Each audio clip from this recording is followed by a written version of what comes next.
How to remove a background of an image in Capcut. So using this feature you will need the Capcut Pro, but I will also show you how you can do it for free.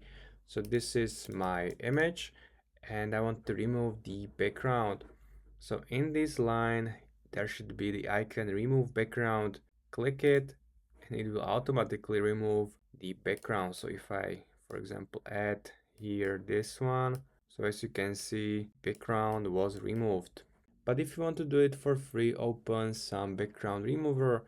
I'm using this one, and here you can upload your image and select it from your computer. Click on open and it will automatically remove you the background. So you don't have to do it in your CapCut and you don't have to buy it. Then click on download and you can add your image with remove background to your actual project in CapCut. So that's how you can do it, and if you find this video helpful, please consider subscribing and see you next time.